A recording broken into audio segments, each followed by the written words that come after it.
Kompas yang kembali hadir untuk Anda, Saudara. Pemerintah Kota Banjarmasin meminta warganya untuk mengawasi lingkungan mereka, termasuk anggota keluarga, untuk menghindari bahaya mengonsumsi kecubung. Sebelumnya, 2 orang tewas dan 53 lainnya harus dirawat di rumah sakit jiwa setelah mengonsumsi kecubung. Fenomena konsumsi kecubung yang sedang marak menjadi sorotan pemerintah Kota Banjarmasin, Kalimantan Selatan. Dari 53 pasien yang ditangani Rumah Sakit Jiwa Sambang Lihum, Banjarmasin menjadi daerah dengan jumlah pasien terbanyak. Warga diminta berperan aktif mengawasi lingkungannya, khususnya anggota keluarga mereka. Pemerintah kota juga mengimbau warga menghindari penggunaan kecubung yang terbukti berdampak pada masalah kesehatan seperti gangguan mental. Dampaknya ini membuat lingkungan tidak kondusif. Ya, akhirnya nanti ada perkelahian karena barang memabukkan segala macam. Nah, itu jadi anjuran saya bahwa teman-teman seluruhnya masyarakat kita, mari kita sama-sama mengawasi di lingkungan terdekat kita. Sebelumnya, dalam sepekan terakhir, warga di Kota Banjarmasin, Kalimantan Selatan dibikin resah dengan fenomena mengonsumsi tanaman kecubung. Efeknya, warga yang mengalami kegelisahan, berhalusinasi, hingga tidak sadarkan diri. Akibat mengonsumsi kecubung, sebanyak 53 warga dirawat di Rumah Sakit Jiwa Sambang Lihum, Banjarmasin. 9 menjalani rawat jalan, sementara lainnya rawat inap. Bahkan 2 diantaranya dinyatakan meninggal dunia. Kalau dari kamar kami sudah menyiapkan beberapa ruangan yang kami alihkan sehingga dalam kapasitas 50 kami masih siap, dan kalau memang lebih dari 50 kami akan strukturisasi lagi pola perawatan kami. Indikasi awal pemeriksaan Rumah Sakit Jiwa ini menyatakan pasien bukan hanya mengonsumsi kecubung, namun terindikasi menggabungkan obat-obatan hingga minuman keras sehingga memberikan efek serius bagi pemakainya. Indikasi awal pemeriksaan demikian ya, ada obat, ada obat, minuman sama kecubung. Tapi untuk pemeriksaan lebih lanjut, ini dari kita sampaikan sama pihak keamanan ya, pihak terkait masalah itu untuk melakukan pendalaman. Karena suatu artinya pertama kali di Kalimantan Selatan yang berjumlah luar biasa banyak. Ada diambil sampel mungkin yang muntah atau apa? Itu kira-kira pasti dilakukan dokter yang sesuai dengan tusinya. Polisi telah melakukan patroli ke sejumlah titik yang diduga menjadi lokasi transaksi jual beli rokok tembakau yang mengandung kecubung. Polisi juga melakukan sosialisasi kepada masyarakat tentang bahaya mengkonsumsi kecubung.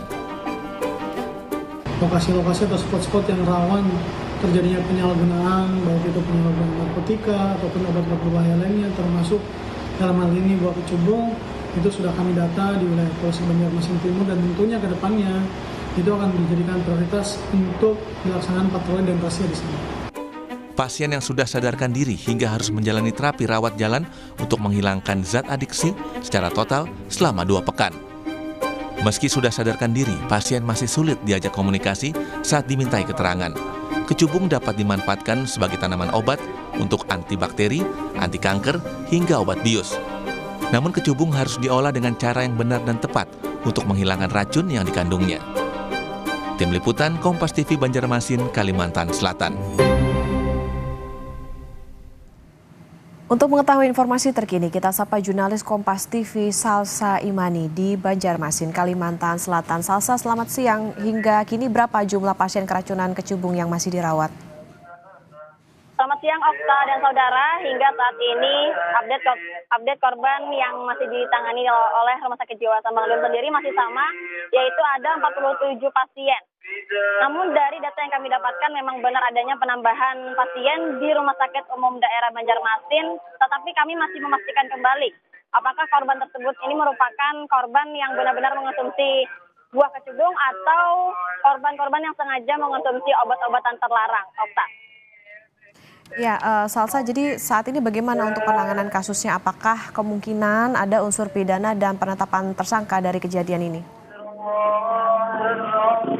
Baik, Okta, terkait penanganan maraknya kasus kecubung ini, Direktorat Res Narkoba Polda Kalimantan Selatan telah melakukan pendalaman pemeriksaan terhadap korban yang telah sadarkan diri di Rumah Sakit Jiwa Sambang Lihum, yaitu AR dan S. Hasilnya ternyata dua korban ini mengalami mabuk bukan karena buah kecubung, tetapi mengonsumsi obat tablet putih tanpa merek dan logo.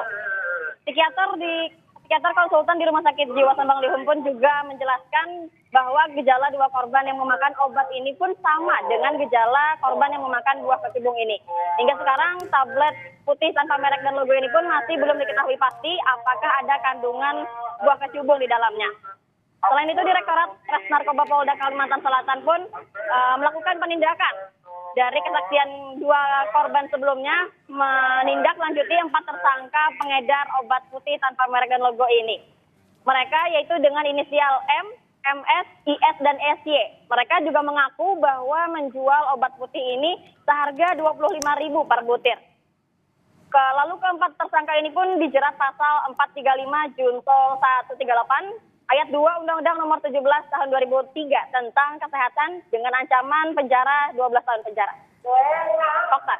Ya baik, masih ada pasien yang dirawat di rumah sakit karena mabuk kecubung ini dan polisi juga masih terus melakukan pendalaman terkait dengan kasus ini. Terima kasih jurnalis Kompas TV Salsa Imani melaporkan dari Banjarmasin, Kalimantan Selatan.